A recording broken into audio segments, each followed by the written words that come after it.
मैं हूँ रीना और ये है मेरी प्यारी दीदी टीना। हम दोनों का सर बचपन से ऐसे ही जुड़ा हुआ है, जिस वजह से हमें अपने सारे काम एक साथ ही करने पड़ते। आज मैं अपने बॉयफ्रेंड से मिलने आती तो मेरी बहन को भी आना पड़ता।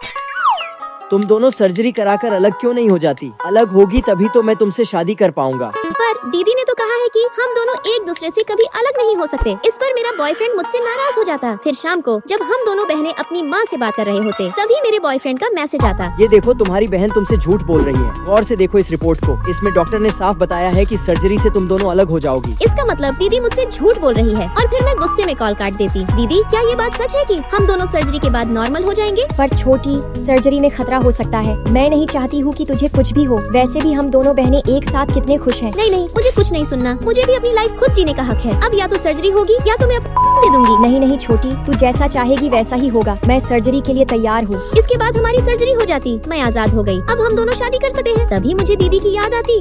पर मेरी दीदी कहाँ है? रीना, तुम्हारी दीदी अब इस दुनिया में नहीं रही। नहीं, ऐसा नहीं हो सकता। दीदी ने कहा था वो मेरा साथ कभी नहीं छोड़ेंगी। सर्जरी पॉसिबल तो था, पर वो काफी ज्यादा रिस्की था, क्योंकि आपके शरीर का हार्ट बहुत कम ब्लड सप्लाई कर सकता था। इसलिए आपकी दीदी ने अपना हार्ट आपको डोनेट कर दिया। रीना, दीदी ने ये मैसेज तुम्हारे लिए दिया है। मेरी प्यारी बहन, तुझे अपनी लाइफ जीने का पूरा हक है। मैं भगवान से प्रार्थना करूंगी कि वो तुझे हमेशा खुश रखे। दीदी, ये मेरी ही जिद थी जो आपको ये कदम उठाना पड़ा। सॉरी दीदी, इसके लिए मैं अपने आप को कभी माफ नहीं कर पाऊंगी।